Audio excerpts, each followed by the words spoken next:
パンクというのはチンピラ、それもひょろっとした弱そうなやつが生きっているイメージで、イギリスでは17世紀から使われていた言葉だそうです。ガレージっていうのは車庫のことですよね。それがいつから音楽のジャンルとして使われ出したのでしょう。ガレージロックとかパンクロックが広がるきっかけは1972年にリリースされたあるコンピレーションアルバムにあるのではないかと言われています。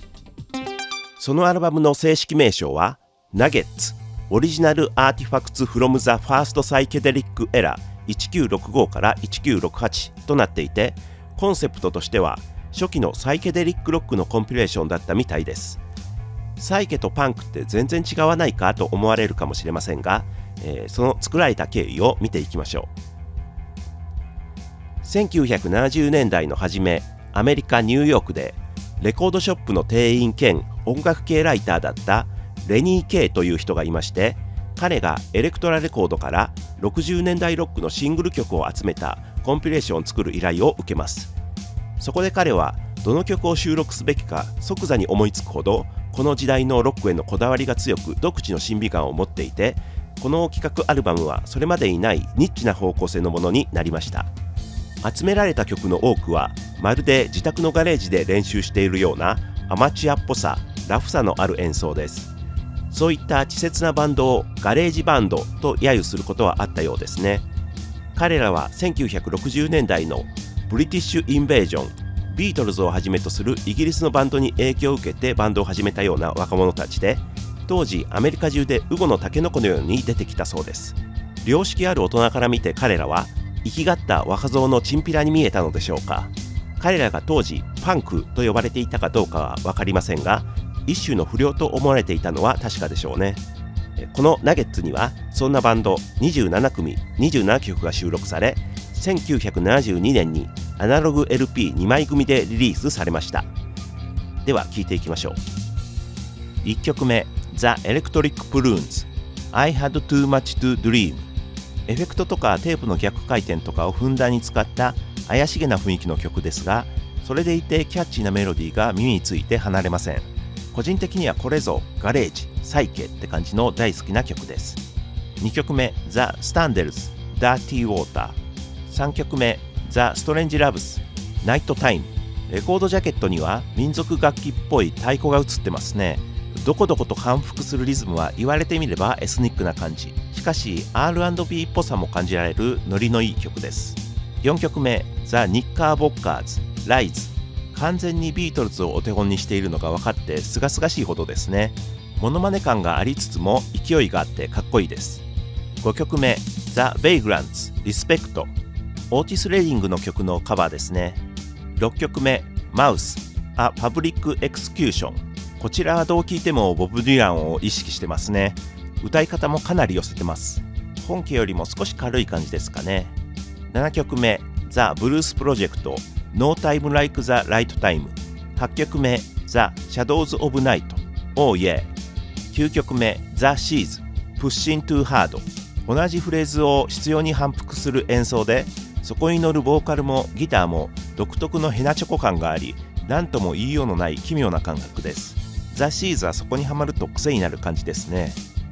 10曲目 The Barbarians Moldy。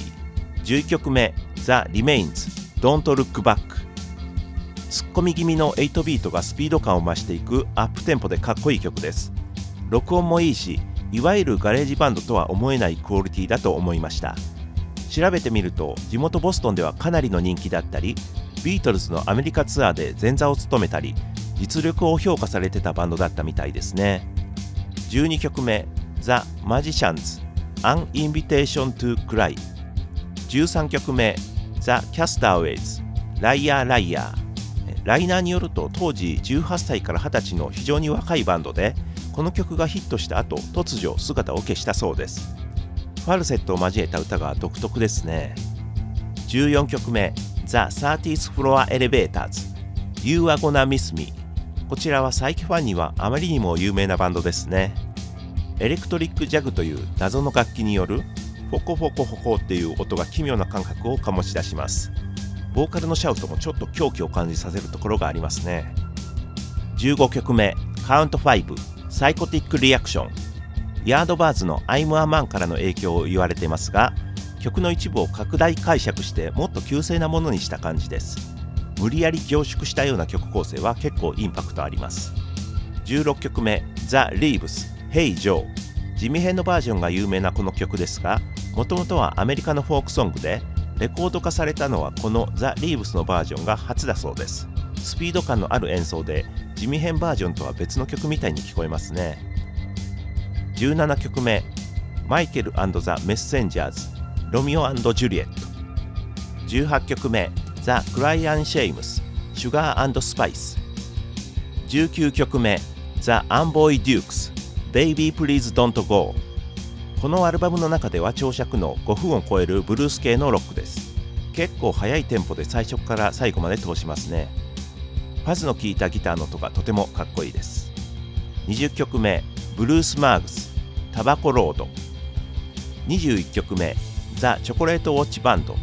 レッツ・トーク・アバウト・ガールズ。急性なビートにサイケなギターが絡みます。アグレッシブでかっこいい曲ですね。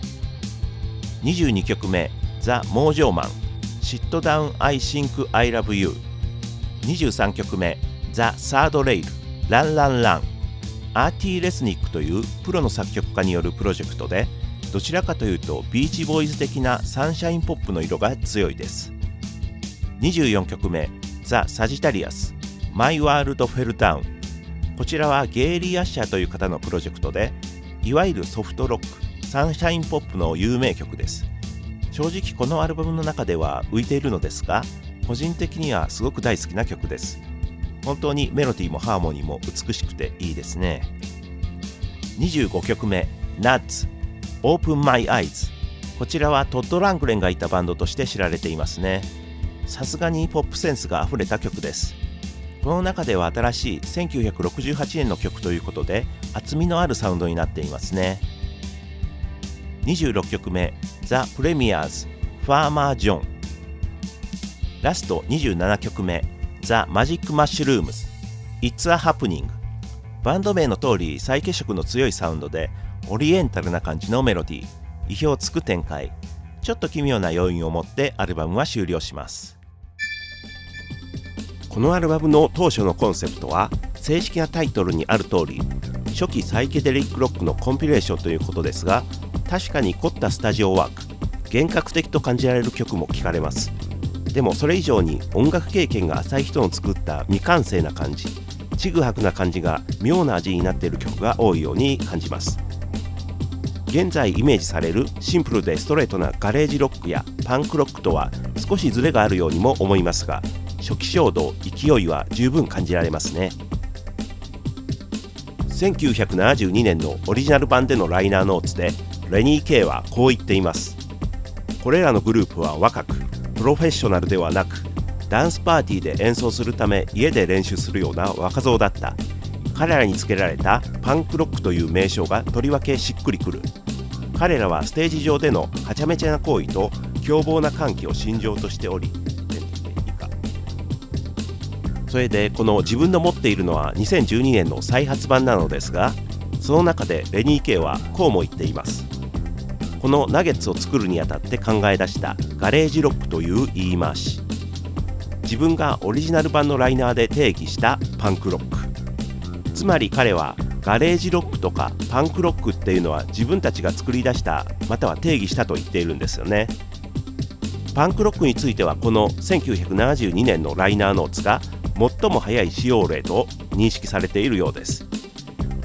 一方ガレージロックを彼が考え出したというのは眉唾にも思いますが、文章としてはっきり記録されロックのサブジャンルとして成立したのはここからというのは考えられます。レニー・ケイは70年代初めからギタリストとしてパティ・スミスと一緒に活動しており、まさに70年代パンクロックのオリジネーターの一人なんですよね。パンクの根本にある考え方として1970年代中頃大げさでテクニカルになったまたは商業的で大規模になったロックへの反抗というのがあります。その考えに共感する者にとってこのナゲッツはシンパシーを感じるものだったのでしょう。ザ・クラッシュがファーストアルバムで俺たちはガレージバンドだと歌ったのはこのアルバムがあってのことだと思います。このアルバムと収録されているバンドたちは70年代後半のパンクを機に再評価されていきました。